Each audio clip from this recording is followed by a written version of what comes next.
അപ്പോൾ ഞാനിന്ന് വന്നിട്ടുള്ളത് നമ്മളെ മറ്റൊരു നടൻ്റെ വിശേഷങ്ങളൊക്കെ ആയിട്ടാണ്. അത് പ്രത്യേകിച്ച് പറയേണ്ട കാര്യമില്ലല്ലോ. ഞാനിപ്പോൾ ചെയ്തുകൊണ്ടിരിക്കുന്നത് ഇങ്ങനെയുള്ള നടന്മാരുടെ വീടുകൾ നിങ്ങളിലേക്ക് എത്തിക്കുന്നതാണ്. അപ്പോൾ എല്ലാവർക്കും ഈ പുതിയ വീഡിയോയിലേക്ക് സ്വാഗതം. ഞാനിപ്പോൾ നിൽക്കുന്നത് ട്രിവാൻഡ്രത്ത് തന്നെയാണ്.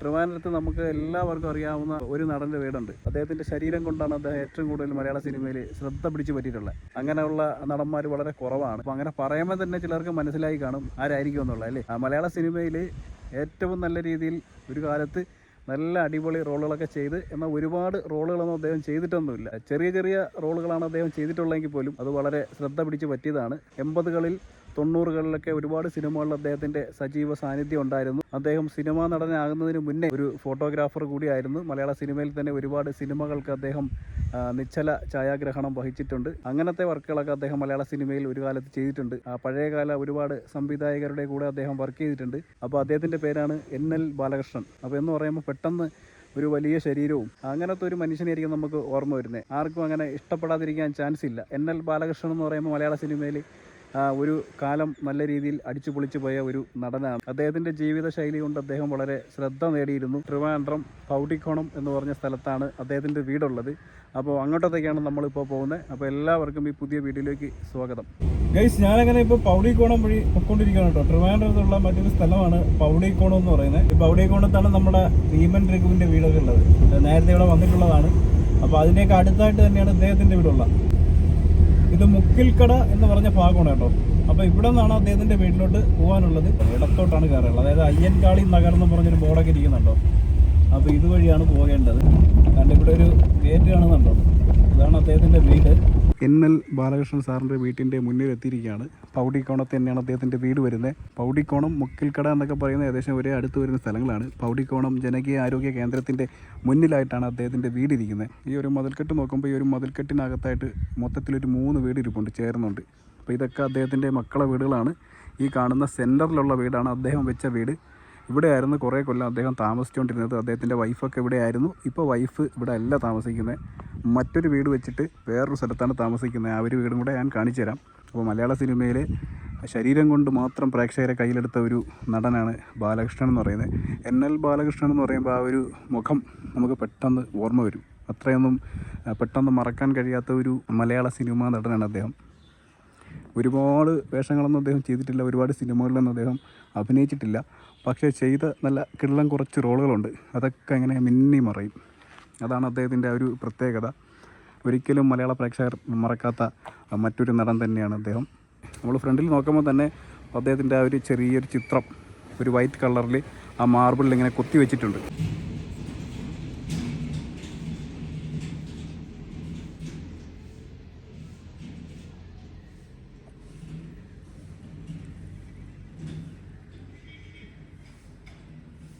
പിന്നെ ഇതിൻ്റെ വലത്ത് സൈഡിലായിട്ട് മറ്റൊരു വീടുണ്ട് കേട്ടോ. ഇത് അദ്ദേഹത്തിൻ്റെ മക്കളെ വീടാണ്. അപ്പോൾ അദ്ദേഹത്തിൻ്റെ ഫാമിലിയൊക്കെ ഇവിടെ തന്നെയാണ്, അടുത്തടുത്ത് തന്നെയാണ് താമസിക്കുന്നുണ്ട് മക്കളെല്ലാവരും. ഇനി ഇതല്ലാണ്ട് ഒരു പുതിയ വീട് ഇപ്പോൾ ലേറ്റസ്റ്റായിട്ട് അവർ വെച്ചിട്ടുണ്ട്. അത് അദ്ദേഹത്തിൻ്റെ ഏതോ ഒരു മകൻ വെച്ചിട്ട് അങ്ങോട്ട് മാറി എന്നാണ് പറഞ്ഞത്.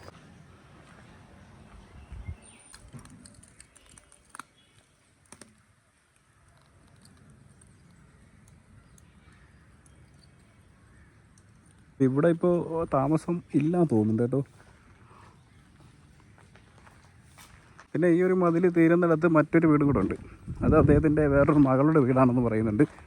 അപ്പോൾ ഇവിടെ ഇരുന്ന് ആദ്യമൊക്കെ അമ്മയൊക്കെ ഉണ്ടായിരുന്നത്.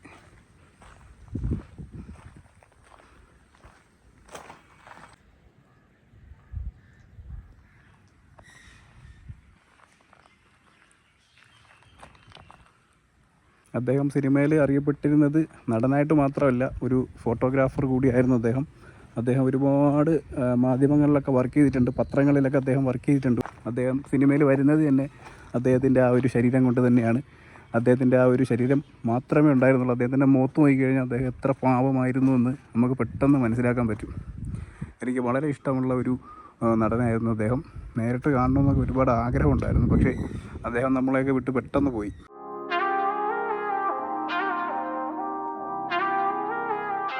ഇവിടെ ഇങ്ങനെ വന്ന് നിൽക്കുമ്പോൾ ഉണ്ടല്ലോ ഒരുപാട് ഒരു ഓർമ്മകൾ വരികയാണ്. അദ്ദേഹം ചെയ്തു വെച്ചിരിക്കുന്ന ചെറിയ ചെറിയ ക്യാരക്ടറായ പോലും നല്ല അടിപൊളി സംഭവങ്ങളായിരുന്നു അദ്ദേഹം ചെയ്തു വെച്ചിരുന്നത്. ഒരുപാട് സിനിമകളിൽ അദ്ദേഹം ശബ്ദം മാറ്റിയൊക്കെ വന്നിട്ടുണ്ട്. അദ്ദേഹത്തിൻ്റെ ശബ്ദം എന്ന് പറഞ്ഞാൽ ഒരു കൊച്ചു കുട്ടികളെ പോലുള്ളൊരു ശബ്ദമാണ്. അദ്ദേഹം വലിയൊരു ശരീരപ്രകൃതമുള്ള ആളായിരുന്നെങ്കിലും അദ്ദേഹം സംസാരിക്കുമ്പോൾ അദ്ദേഹത്തിൻ്റെ തനത് സംസാരം എന്ന് പറയുന്നത് വളരെ സ്വീറ്റായിട്ടുള്ളൊരു ശബ്ദമായിരുന്നു. അപ്പോൾ പല വില്ലൻ വേഷങ്ങളും അല്ലെങ്കിൽ അതുപോലുള്ള സംഭവങ്ങളൊക്കെ ചെയ്യാൻ വേണ്ടിയിട്ട് അദ്ദേഹം ശബ്ദം വേറെ ഡബ്ബൊക്കെ ചെയ്തിട്ടാണ് വന്നിരുന്നത്.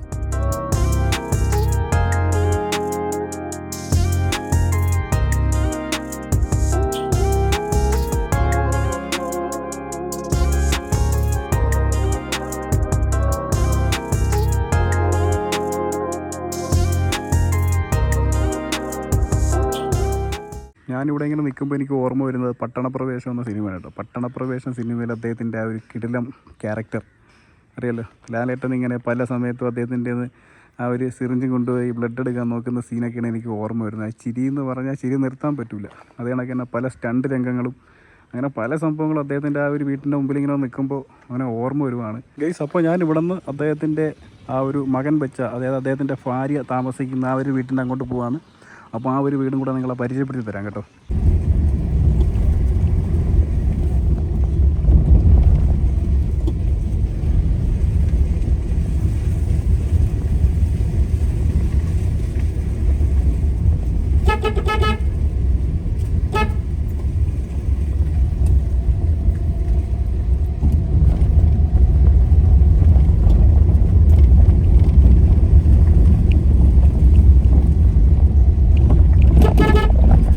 ഞാനിങ്ങനെ മുന്നോട്ട് വന്നുകൊണ്ടിരുന്നപ്പോൾ ഇവിടെ ഒരു കുളം കണ്ടു കേട്ടോ. ഈ പൊതുപഞ്ചായത്ത് കുളമോ എന്തോ ആണ്.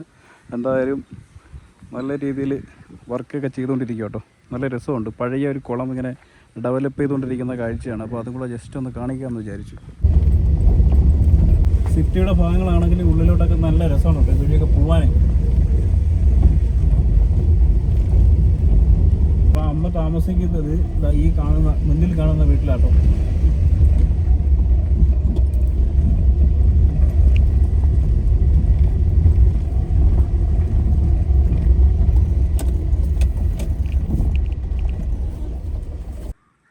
ഇപ്പോൾ അദ്ദേഹത്തിൻ്റെ ആ വൈഫ് താമസിക്കുന്നത് ഈ വീട്ടിലാണ്. അദ്ദേഹത്തിൻ്റെ മകൻ്റെ വീടാണ് ഈ കാണുന്നത്.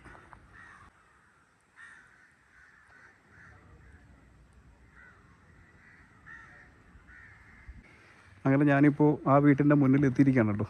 ഇതാണ് അദ്ദേഹത്തിൻ്റെ ആ വൈഫ് താമസിക്കുന്ന വീട്.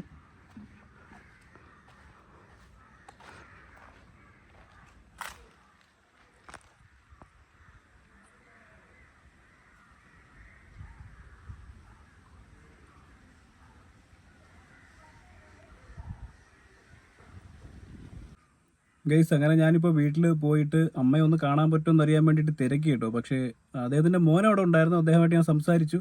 അപ്പോൾ അമ്മയ്ക്ക് സുഖമില്ല. അതിനെക്കൊണ്ട് തൽക്കാലത്തേക്ക് നമ്മളോട് സംസാരിക്കാനോ ഒന്നിനും പറ്റാത്തൊരു കണ്ടീഷനാണ്.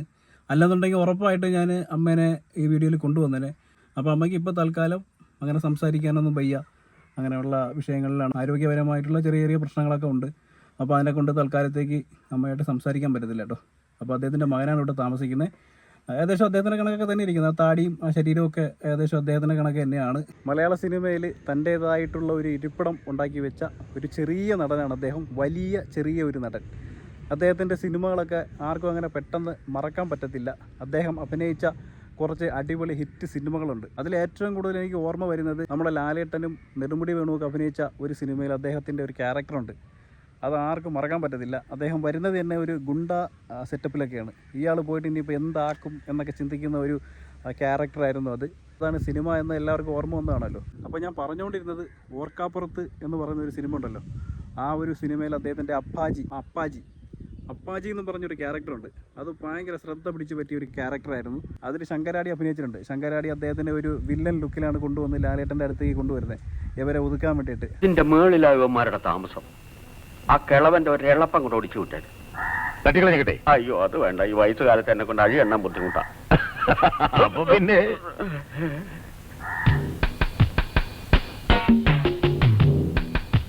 ആ പോകുന്ന ടൈമിൽ എല്ലാവരും വിചാരിക്കും ഇപ്പോൾ എന്തെങ്കിലും സംഭവിക്കുമെന്ന്. പക്ഷേ കഥയ്ക്ക് ഭയങ്കര ഒരു ട്വിസ്റ്റ് ഉണ്ടാക്കിയിരുന്നു. അത് കമൽ സാറാണ് സംവിധാനം ചെയ്തിരിക്കുന്നത്. ആ ഒരു സിനിമയെന്ന് ആരും മറക്കില്ല. പിന്നെ അവസാനം ആ സിനിമയുടെ ക്ലൈമാക്സ് വരെ അദ്ദേഹം ആ സിനിമയിലുണ്ടായിരുന്നു. അദ്ദേഹത്തിൻ്റെ ശബ്ദമല്ല ആ സിനിമയിലുള്ളത്, പക്ഷേ ആ ഒരു ക്യാരക്ടർ അച്ഛനും മകനും ഒരു അപകടാവസ്ഥയിൽ കുടുങ്ങുമ്പോൾ ഇദ്ദേഹം വന്നാണ് രക്ഷിക്കുന്നത്. അപ്പോൾ അങ്ങനത്തെ ഒരു കിടിലൻ ക്യാരക്ടറാണ് ചെയ്തിരിക്കുന്നത്. അതേപോലെ തന്നെ പട്ടണപ്രവേശം, പിന്നെ ഒരുപാട് സിനിമകൾ. അതേപോലെ തന്നെ ഇന്ദ്രൻ സേട്ടൻ്റെ ആ കഴുത്ത് പിടിച്ചിങ്ങനെ ഞെരിക്കുന്ന, അതായത് മതിലിൻ്റെ ഇടയിൽ വെച്ചിങ്ങനെ വലിക്കുന്ന ഒരു സീനുണ്ടല്ലോ, അതേതായിരുന്നു? ഖുശ്ബുവും നമ്മളെ ദിലീപ് ഏട്ടനൊക്കെ അഭിനയിക്കുന്ന എൻ്റെ കാലുകൾ ഇതാ വലിഞ്ഞു മുറുകുന്നു, അങ്ങനെയുള്ള ആ ഒരു ക്യാരക്ടർ. ആരോ പിടിച്ചു വലിക്കുന്നു, പിന്നിൽ നിന്ന് ശക്തമായി അസ്ഥികൾ നടുങ്ങുന്നു, ഞരമ്പുകൾ കുരുങ്ങുന്നു, ആരോ ഒടിക്കുന്നു, എല്ലുകൾ അസ്ഥി ഞുറുങ്ങുന്നു. അതൊന്നും ആരും മറക്കത്തില്ല. അദ്ദേഹത്തിൻ്റെ വരക്കം കാണുമ്പോൾ തന്നെ ഏകദേശം ജീവൻ പോകുമല്ലേ. അപ്പോൾ അങ്ങനത്തെ ഒരുപാട് ക്യാരക്ടർ നമുക്ക് ചിരിപ്പിക്കാൻ വേണ്ടി അദ്ദേഹം ചെയ്തിട്ടുണ്ട്. അദ്ദേഹം കൂടുതലും ഇങ്ങനെയുള്ള റോളുകളൊക്കെയാണ് ചെയ്തേക്കുന്നത്.